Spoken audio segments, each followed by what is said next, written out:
So this is my video blog about Brony Fan Fair, which was a few weekends ago in Austin, Texas.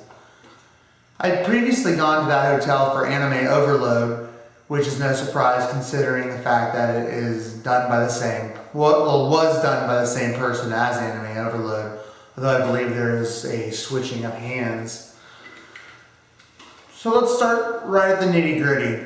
It was different than what I expected. There were certainly a lot more females than I thought there would be. I thought there'd be a mostly male audience and that there'd be like a few girls in the corner shaking terrified as there were like a couple guys, you know, in full fursuits. That turned out not to be the case. That said though, there were a lot of older gentlemen as far as people you normally see at anime conventions. They had the wings on, the horns. Yaya Han had her display of the wings and the horns and the ears at the dealer's room. And the dealer's room was split up into two rooms due to whatever reason. And they were interesting. They had merchandise there that from the show, you know, and from previous versions of My Little Pony, which that didn't interest me whatsoever. And the other room was more organized towards t-shirts and other things. The artist Amelie Belcher, who I believe she originally designed the character Shooting Star, who's the mascot for Brony Fan Fair, she was in the dealer's room, while a lot of other people, great artists, were in the artist alley, which, you know, maybe she's getting special attention due to the fact that she is a guest. She designed the mascot character, and she's not like Belcher, you know, she's a professional comic artist. So swag that I got at the convention. As you can see, I got absolutely nothing. I didn't buy anything.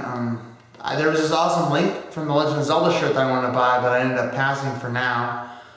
I got this from a swap meet, these awesome buttons from swap meet, which I was super excited about.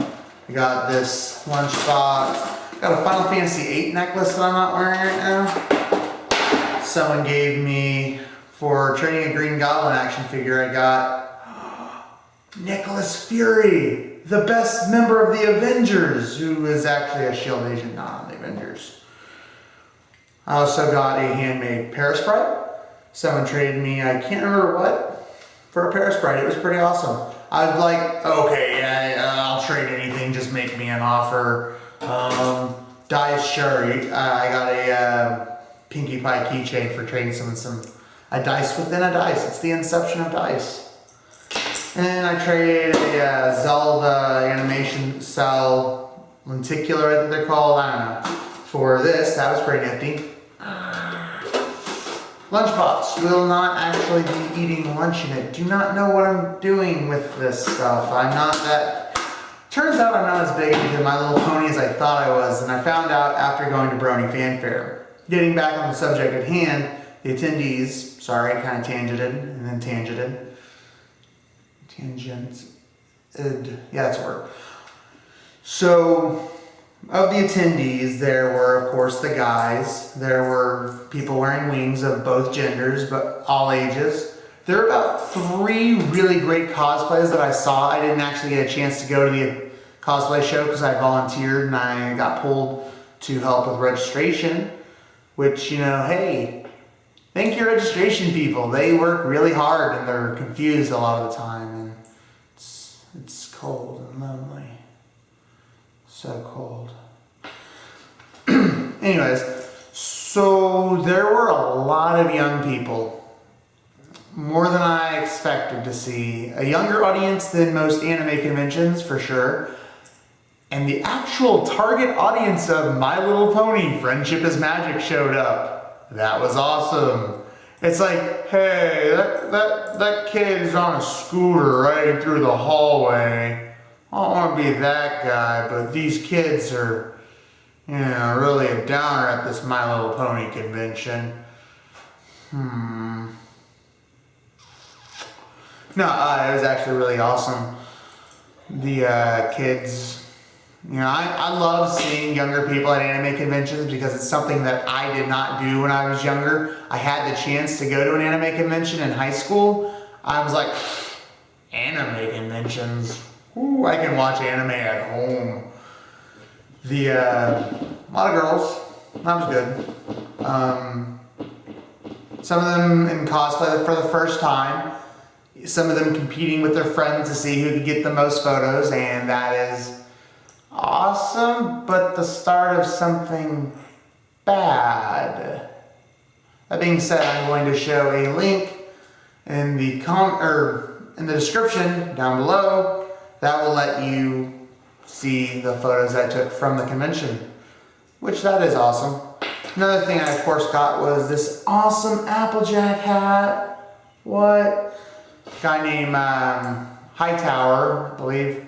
He was selling hats and plushies and all that, and I've decided that I need to learn how to do plushies and start customizing cheap knockoff My Little Pony figures and all kinds of stuff, because fans of everything seem to be very bad with money, it seems. It seems really easy to be like, $10, there you go. This will complete your life. You cannot live without this keychain. No. Anyways, that was good. Overall, my opinion of the convention, the organization, it needs a little work. There were often not enough people to work certain things. The panels, of course, went very well. Registration, we had a couple hiccups, but that ended up working out okay. The guests, you know, they had 2 eggs from Ed and Eddie. I forget who they are in My Little Pony. Like I said, turns out I'm not a huge My Little Pony fan. I thought I was a big Brony, and no. So, to end this, I just want to say that My Little Pony conventions are awesome. They definitely have a place in the wide spectrum of events. That being said, you might have a larger attendance with a more broad spectrum. Maybe you open it up to just animation or cartoons or equestrian enthusiasts. Yes, the horse lover convention. That's trademarked. Horse lover. Yeah. So, expect more videos in the future, and I hope this was somewhat informative. Sorry I tangented a few times, and I'll talk to you guys next time.